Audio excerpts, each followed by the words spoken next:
연준이 또 한 번 자이언트 스텝으로 금리를 0.75% 올렸습니다. 미국 물가가 계속 올라가 금리 상승 이후에는 인플레를 잡을 방법이 없다고 판단한 겁니다.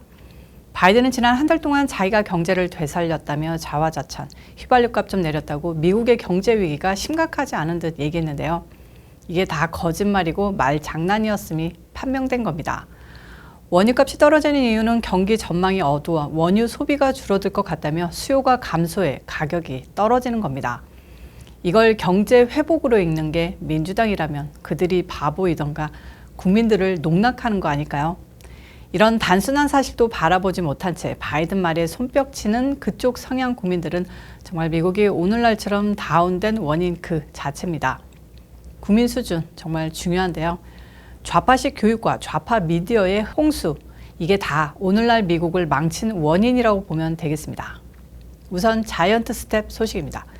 제롬 파월 연방준비제도의 의장이 물가를 잡기 위한 기준금리 인상 과정에서 경제 주체들의 고통이 불가피하다고 밝히면서 경기 후퇴 우려가 고조되고 있습니다. 파월 의장은 21일 연방공개시장위원회 FOMC 정례 회의에서 기준금리를 3차례 연속 0.75%포인트 올리기로 한 뒤 긴축 속도 조절에 관한 시장 일각의 기대와 관련해 이같이 밝혔는데요.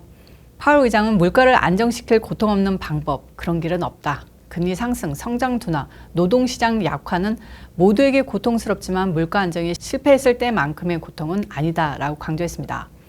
또 연준 목표치인 2%의 물가 상승률을 복귀하기 위해 충분히 긴축적인 수준까지 정책 스탠스를 조정하고 당분간 이를 유지할 것이라면서 이 과정에서 연착륙이 더 어려워질 것이라고 인정했습니다. 6월 9.1%를 찍은 소비자 물가지수 CPI 상승률이 8월 8.3%로 여전히 높게 나온 가운데 연준의 이날 금리 인상으로 기준금리 상단은 중립 수준으로 여겨지던 2%를 벗어난 3.25%까지 오르며 긴축적 영역에 들어섰다는 평가가 나오고 있는 실정입니다. 게다가 연준은 연준위원들의 향후 금리 전망을 보여주는 점도표에서 올 연말까지 기준금리가 4.4%에 이를 것으로 전망했고요. 남은 두 차례 FOMC 회의에서 1.25%포인트 추가 금리 인상 가능성을 열어놓기도 했습니다. 또 향후 경제 전망을 통해 올해 경제 성장률 전망치는 지난 6월에 제시한 1.7%에서 0.2%로 크게 낮추고 물가 상승률은 5.2에서 5.4%로 실업률은 3.7에서 3.8%로 각각 늘었는데요. 연준의 내년 말 실업률 전망도 3.9에서 4.4%로 올라갔습니다. 한마디로 미국의 경제가 앞으로 1년 동안 계속 추락할 것으로 연준은 전망한 건데요. 바이든과 민주당에게는 한마디로 개망신입니다. 이처럼 경제 성장률은 크게 떨어지고 물가와 실업률은 오를 것이라는 연준의 예상으로 경착륙 우려가 커졌는데요. 경착륙은 말 그대로 하드랜딩, 경기 침체로 경제가 박살날 것이라는 예측을 그럴듯하게 포장한 단어입니다. 경기 경착륙의 예로는 지난 2008년 서브프라임 모기지 사태 당시의 미국 경제, 70년대 원유 파동으로 인한 세계적 경제 침체, 20, 30년대 대공황, 그런 역사적 경제적 사건들이 있죠. 한숨을 넘어서 덜덜 떨리는 지경입니다. 이런 발표 이후 국채시장에서는 경기 침체 우려를 반영해 단기 국채 금리가 장기 국채를 넘어서는 장단기 국채 간 금리 역전이 심화됐습니다. 일반적으로 장단기 금리 역전 현상은 경기 후퇴의 전조로 여겨집니다. 금리에 대한 기대를 반영하는 2년물 미 국채 금리는 이날 4.1%를 찍은 뒤 3.993%로 마감, 종가 기준 2007년 이후 최고치를 기록했습니다. 언론은 연준이 긴축적 통화정책으로 가계, 기업의 소비와 고용을 줄이는 방식으로 물가 상승 압력을 잡으려 하는 만큼 미국민들이 높은 인플레이션 속에 실업률은 오르는 고통을 겪을 수 있다고 우려했는데요.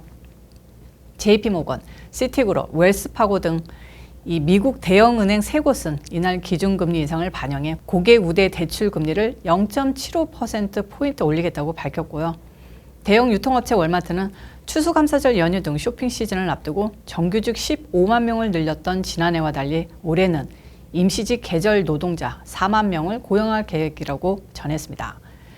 미국 경제가 흔들리다 와장창 무너져 내리는 전조가 보이고 있습니다. 이런 와중에 중간선거에서 민주당 인기가 높아져서 공화당을 꺾을 수도 있다고 아직도 착각하는 바이든 지지자들이 있다는 게 놀라울 따름입니다. 다음 소식입니다.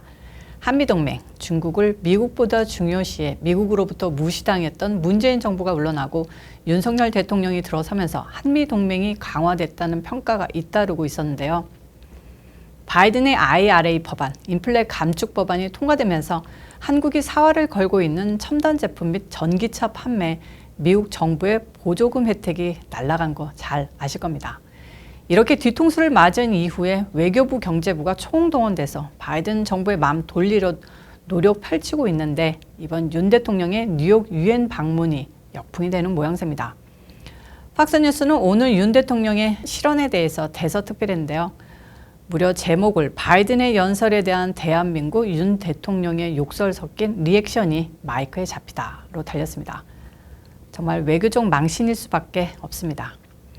팍스뉴스를 보면 바이든이 유엔에서 미국의 글로벌 펀드 기부를 높이겠다고 연설한 데 대해서 의회에서 그 시옷기들이 통과 안 시키면 바이든이 쪽팔려서 어떡하나 라고 했다고 보도했는데요. 이에 대해 한국의 대통령실 내에서는 22일 뉴욕 현지에서 브리핑을 열어 공식 반박했습니다. 브리핑에 따르면 바이든이 쪽팔려서 어떡하나가 아니라 날리면 쪽팔려서 어떡하나 라고 했다는 겁니다. 이런 내용으로 브리핑 한다는 것 자체가 정말로 창피해서 어떡하나 하는 걱정이 드는데요. 난리 나냐 바이든이냐 발음이 완전히 다른데요. 그냥 들어도 바이든 확실합니다. 날리면이라고 말한 건 이건 순 억지 같고요. 솔직히 바이든 욕하는 거 미국 모든 국민들의 일상입니다. 팍스뉴스는 한국 대통령한테 무시당하고 욕먹은 바이든 놀리려고 쓴 것 같은데 좌파들과 민주당들은 한국을 바라보는 눈빛이나 태도는 바뀔 수도 있겠습니다. 많은 한국 사람들은 대통령 무시하고 바이든은 무슨 민주투사로 생각하는 분들도 계셨는데요. 이번에 IRA 법안으로 뒤통수 치는 거 보고 실망 많이 했답니다. 일로 바이든 지지하는 분들 바이든 정부의 이중성과 비도덕성을 알게 되셨길 하는 바람입니다. 소식 하나 더 전해드리겠습니다. 미국의 다양성, 이제 지긋지긋한 이슈인데요. 다양성, PC주의가 군대까지 침투하면서 난립니다. 이번에는 콜로라도에 위치한 공군 아카데미에서 생도들에게 성감수성 인지교육을 하면서 아버지, 어머니와 같은 성별이 들어가는 단어를 쓰지 말라고 가르쳐 무리를 빚고 있습니다. 이 교육에 따르면 엄마, 아빠라는 단어를 쓰면 고아나 레즈비언 커플, 게이 커플을 부모로 둔 사람들은 상처를 입는다. 그러니 엄마, 아버지가 아니라 부모님이라는 단어를 써야 한다고 가르치고 있고요. 흔히들 얘들아 하고 부를 때 쓰는 guys가 남자를 뜻한다며 성별이 드러나지 않게 folks나 yell이라고 부르라고 합니다. 참 한심한 교육입니다. 또 남자친구, 여자친구도 안 되고 파트너라고 쓰라는데 얘는 내 남자친구야, 얘는 내 여자친구야 라는 건 안 되고 얘는 내 동반자야 이렇게 말하라는 겁니다. 아주 역겨운 교육임에 틀림없는데요. 이건 완전히 예전 한국에서 장애인이라는 단어는 차별적이라고 가능인이라는 단어를 장려하던 게 기억이 나는데요. 너는 가능해. 장애가 있어. 힘든 사람을 너는 가능해. 그러니까 넌 가능인이야. 그런 장애자를 더 불편하게 하는 말을 신조어로 쓰는 한국 일부 진보 좌파들의 또는 미국 민주당의 다양성 코미디는 정말 어딘가 일맥상통하는 것 같습니다. 오늘 이슈 일사는 여기까지고요. 시청해주셔서 감사합니다. 오늘도 변함없이 좋아요, 구독, 알림 설정까지 꾹꾹꾹 눌러주시고요. 영상도 끝까지 다 시청해주시길 진심으로 부탁드리고요. 저는 또 다음 영상에서 찾아오도록 하겠습니다. 빠이.